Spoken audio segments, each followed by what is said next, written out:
J D Venice واپس چلے گئے امریکہ، اور ابھی ایرانی وفد پاکستان کی سرزمین پر ہی موجود ہے، اور بظاہر ایسے ہی لگ رہا ہے کہ مذاکرات جو ہیں وہ بے نتیجہ ختم ہو گئے ہیں، کیونکہ کوئی ایک متفق کوئی ایسا ایگریمنٹ یا پیس ایکارڈ وغیرہ سائن نہیں ہوا۔ اور ابھی 15 دن کی چونکہ سیز فائر ہوا ہے 15 دن کے لیے، ابھی سے اس کے 2-3 دن ہی گزرے ہیں، اور ابھی 10-12 دن باقی ہیں۔ تو اگرچہ بہت زیادہ امید تھی کہ انہی دنوں میں، انہی 21 گھنٹے یا جو بھی جے ڈی وینس یہاں پہ رکے ہیں، اور مسلسل وہ رکے، اور مذاکرات پہلے پاکستان کے لوگ ان کے مطالبات ان کی طرف، امریکہ کے ایران کی طرف، ایران کے امریکہ کی طرف لے کے جاتے رہے، پھر آمنے سامنے بھی بیٹھ گئے امریکہ کے بھی، اور وفد اور اس کا ایران کا وفد بھی، اور تقریباً جو امریکہ کے 15 مطالبات ہیں، امریکہ نے جو 15 اپنی شرائط اور مطالبات رکھے ہیں، ان میں سے تقریباً ساری ہی شرائط پر ایگریمنٹ ہو چکا ہے۔ صرف ایک آخری بات وہ جو اچانک مطلب جس پر اتفاق رائے نہیں ہو سکا، وہ یہ تھا کہ امریکہ نے کہا کہ جو اب آپ یہ ایگریمنٹ کریں، اس بات پر اپنے اتفاق کا اظہار کریں کہ بھئی ہم آئندہ کے بعد یورینیم کو انرچ نہیں کریں گے، گویا کہ یورینیم کی افزودگی نہیں کریں گے، اور جو آپ کی افزودہ شدہ یورینیم ہے، انریچڈ یورینیم جو ہے، جو آپ 440 کلو گرام کے آس پاس ہے، یا جتنی بھی وہ اس کی مقدار ہے، وہ امریکہ کے حوالے کر دیں یا کسی ایسی انٹرنیشنل باڈی کے حوالے کر دیں، اور اس سے دستکش ہو جائیں، اس سے بالکل چھوڑ دیں۔ اب ایران نے جو ساری زندگی اسی بات پر، ساری زندگی پابندیاں پچھلے 47 سال سے، جیسے وہ ٹرمپ بھی بار بار کہتا ہے، تو کبھی 47 سال سے یہ خطرہ تھا، یہ تھا، وہ تھا۔ اچھا، اس میں ایک ضمناً بات کرنے کو بہت دل چاہتا ہے، اور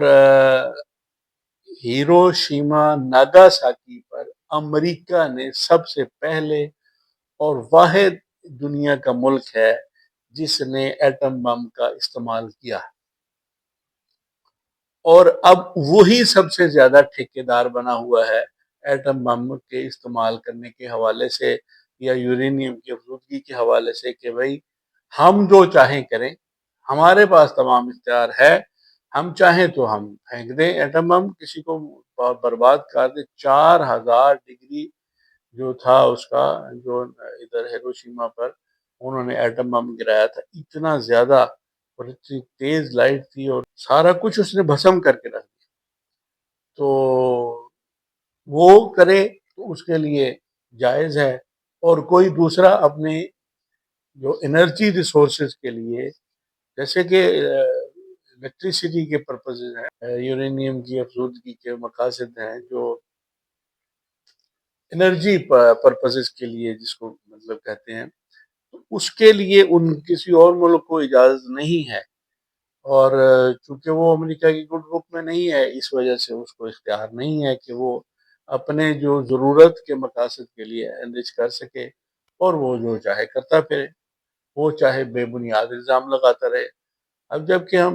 اس کا بار بار ذکر ہو چکا ہے کہ امریکہ کے ایران کے جو مذہبی رہنما ہیں، آیت اللہ ہیں، انہوں نے تو فیصلہ پہلے ہی فتویٰ دیا ہوا ہے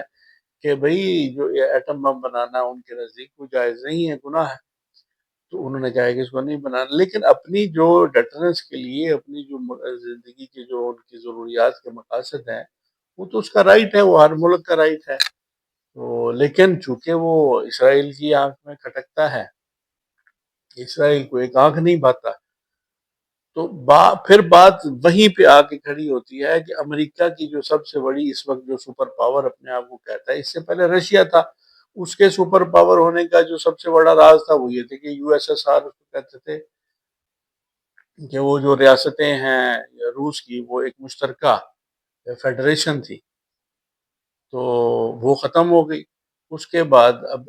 پھر بھی روس ایک پاور تو ہے، امریکہ کی 50 ریاستیں ہیں، اور کینیڈا کو اپنی ایک امنوی ریاست سمجھتا ہے. تو اتنی وہ اس کے پیچھے کیا پاور ہے کہ 50 ریاستوں کا ایک مجموعہ ہے، U S A, United States of America. یہ اس کی پاور کا راز ہے کہ وہ یونائٹ اور ایک بات پر متفق ہے. اپنا ان کا 50 ریاستوں کا ایک صدر ہے. تو کیا ہم 57 مسلمان ملک جو ہیں وہ اپنا ایک سربراہ مل کر مسلمانوں کی حیثیت سے، خلافت کے نقطہ نظر سے، اسلامی نقطہ نظر سے نہیں بنا سکتے؟ کیا ہمارے پاس وسائل کی کمی ہے؟ کیا ہمارے پاس دولت کی کمی ہے؟ کیا ہمارے پاس مین پاور کی کمی ہے؟ کیا ہمارے پاس صلاحیتوں کی کمی ہے؟ اللہ کا شکر ہے، ہر طرح کی نعمتیں اور صلاحیتیں اللہ نے مسلمانوں کو، مسلمان ممالک کو وسائل سے بے بہا نوازا ہے. اور پاکستان اور جتنے ترکی اور ایران، یہ جو مین پاور کے لحاظ سے، محنت کے لحاظ سے اور مشقت کے لحاظ سے، ذہنی استعداد کے حوالے سے اتنے قابل لوگ ہیں، تو سب مل کر اپنی ایک پاور کو یونائٹ کر سکتے ہیں. اور پھر کوئی بھی ان کے مقابلے میں کوئی بھی نہیں آ سکتا. لیکن ہمارا یہاں تو مرنا دیوبندی، بریلوی، وہابی، شیعہ، سننا، یہاں پر اس صورت حال میں بھی ہمارے لوگوں نے یہ نہیں سوچنا گوارا کیا کہ ایک چاہے غیر مسلم بھی ہو، کوئی ایک بحیثیت انسان کی کوئی کسی کے ساتھ ظلم کر رہا ہے، ناجائز اس پر حملہ آور ہے، تو چونکہ شیعہ ہے اس پر امریکہ اور اسرائیل، یہودی اور عیسائی حملہ آور ہوتے ہیں، تو ان کا حملہ آور ہونا جو ہے وہ جائز ہے. ہم نے شیعہ ہونے کی وجہ سے ان کو کنڈیم ہی کرنا ہے ایران. یہ نہیں سوچنا کہ وہ لا الہ الا اللہ محمد رسول اللہ تو پڑھتے ہیں، یا چلو انسان تو ہیں، ان کے ساتھ زیادتی ہو رہی ہے، بیٹھے بیٹھے ان پر اتنی زیادہ بمباری، اتنا زیادہ اٹیک ہوا ہے. تو یہ سب سے اہم بات ہے. تو خیر، یہ جو سارا نظام چل رہا تھا تو اس کے دوران یہی ہوا کہ وہ مذاکرات ہوتے رہے، ٹائم گین ہوتا رہا. الٹیمیٹلی اس بات پر پھر ڈیڈ لاک آ گیا کہ بھئی ایران نے کہا کہ یہ ہمارا رائٹ ہے، ہم اس سے جو ہے وہ دستبردار نہیں ہوں گے.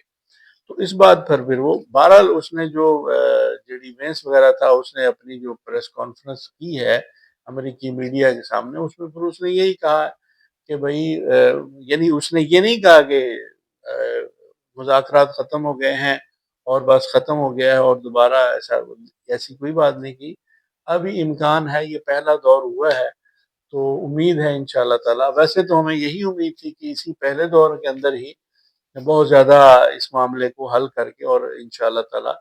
خوشی خوشی یہ سارا معاملہ اور سیٹل ڈاؤن ہو جائے گا، اور ایک اچھے مناسب حل کی طرف جو ہے نا وہ سارا ایک معاملہ حل ہو جائے گا. لیکن چلو اللہ کی ایسی مرضی ہے، امید ہے، اللہ سے دعا کریں کہ اللہ خیر کرے اور مزید بمباری اور مزید جو وسائل اور ریسورسز اور انسانی جانوں کا جو ضیاع ہو رہا ہے، وہ مسلمان جو خاص طور پر اس کا شکار ہیں بری طرح سے. پوری دنیا کی اکانومی ڈسٹرب ہوئی ہوئی ہے، تیل کی ریٹ جو ہے وہ کیسے یکدم ڈاؤن ہو گئے جیسے ہی مذاکرات کی بات ہوئی. تو ایسے ہی اگر یہ ہو جاتا مسئلہ حل تو اس پر بھی ہو جاتا. لیکن وہ تو چونکہ ہوتا ہے، اس نے پی ہوئی ہوتی ہے، اور پی کر پھر وہ جو اس کے دل میں اور منہ میں آتا ہے وہ بولتا چلا جاتا ہے. وہ اس کی نہ کوئی سفارتی جو اس کے تقاضے ہیں ان کا لحاظ کرتا ہے، نہ کسی صدر کو چھوڑتا ہے، نہ کسی بادشاہ کو چھوڑتا ہے، جو آتا ہے منہ میں بول دیتا ہے. تو بہرحال امید ہے کہ ابھی پاکستان اس میں یہی کرے گا کہ، اور جے ڈی وینس نے پاکستان کے جو ہمارے چیف ہیں، chief of the army staff ہیں، فیلڈ مارشل صاحب ہیں، ان کی اور ہمارے وزیر اعظم کی اور اسحاق ڈار صاحب کی بھی کافی تعریف کی ہے. اور انہوں نے کہا ہے کہ یہ بہت انہوں نے آسان اقدام کیا ہے، بہت محنت کیا ہے، بہت پروٹوکول دیا ہے، بہت محبت سے، اور ہماری بہت زیادہ یعنی خدمت خاطر مدارہ جو وہ تو خیر کرتا ہی انسان. تو اور اس سلسلے کو، اس جنگ کو رکوانے کے حوالے سے بھی پاکستان نے بھی اپنا بھرپور کردار جو ہے وہ ادا کرنے کی کوشش کی ہے. اور یہ کردار اب یہ ہوگا کہ جیسے اب سفارت کاری یہیں سے ہی تو شروع ہوتی ہے. اب یہاں پہ جو ڈیڈ لاک آ گیا ہے، اس سے آگے جو نیکسٹ مرحلہ ہوگا، تو پاکستان امید ہے انشاءاللہ تعالی امریکہ کو بھی سمجھانے کی کوشش کرے گا کہ چلو آپ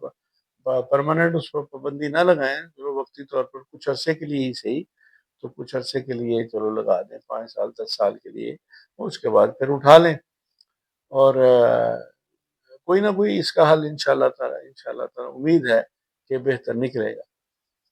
تو یہی فی الحال کی اب تک کی صورتحال ہے۔